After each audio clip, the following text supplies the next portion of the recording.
Ini aksi nyata refleksi mandiri kesiapan satuan pendidikan dalam merancang kurikulum operasional satuan pendidikan di PKS Babaiku Salam Nganjuk oleh Sari Ainisia SPP.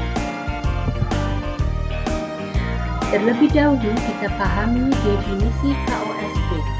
Kurikulum operasional satuan pendidikan atau KOSP merupakan pedoman seluruh proses belajar untuk mewujudkan visi, misi, dan tujuan satuan pendidikan sesuai karakteristik satuan pendidikan mengacu pada acuan kerangka dasar nasional yang ditetapkan pemerintah secara nasional sesuai tujuan pendidikan nasional dan standar nasional pendidikan.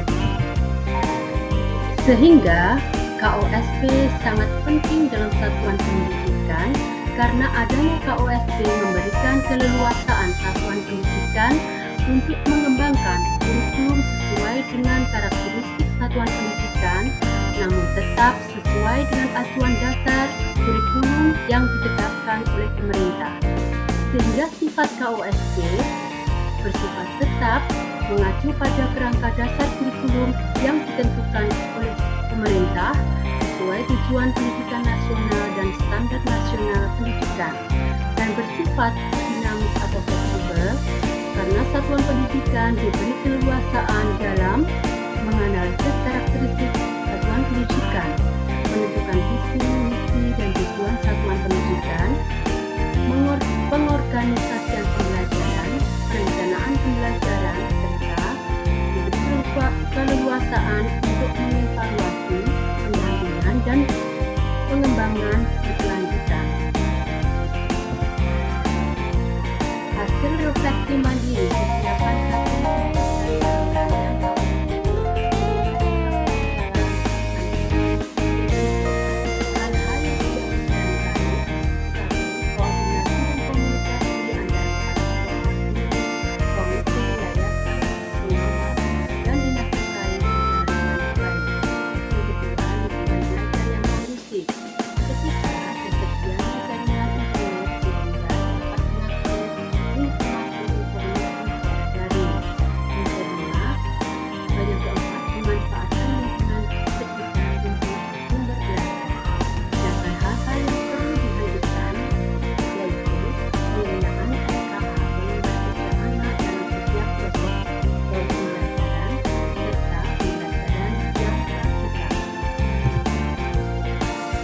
Sedangkan hal-hal yang perlu dilanjutkan yaitu memahami tentang perencanaan KOSP, analisis konteks satuan pendidikan, serta pemahaman tentang pembelajaran berdiferensiasi dan berbasis proyek.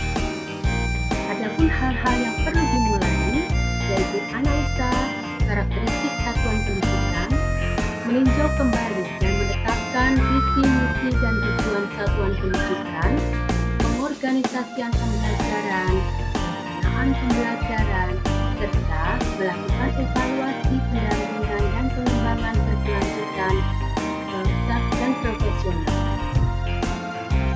Sehingga rencana tahap awal implementasi rancangan KOSP di PKS Babaiku Salam antara lain dilakukan dengan melakukan penyesuaian terhadap dokumen kurikulum yang disediakan oleh pemerintah termasuk alur tujuan pembelajaran.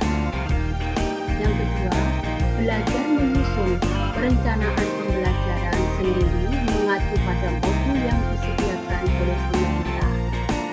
Ketiga, merencanakan pembelajaran secara berdiferensiasi dan berbasis proyek secara sederhana. Yang keempat, merencanakan proyek penguatan profil pelajar Pancasila sesuai tema yang ditetapkan oleh pemerintah dan sesuai dengan kesiapan satuan pendidikan. Yang kelima, merencanakan asesmen sesuai kebutuhan dengan checklist, catatan anekdot, foto berseri, dan hasil karya. Yang terakhir yaitu keterlibatan dan kolaborasi dengan orang tua. Demikianlah hasil refleksi mandiri kesiapan satuan pendidikan dalam merancang KOSP di TK ISPA Baitisa. Terima kasih, semoga bermanfaat.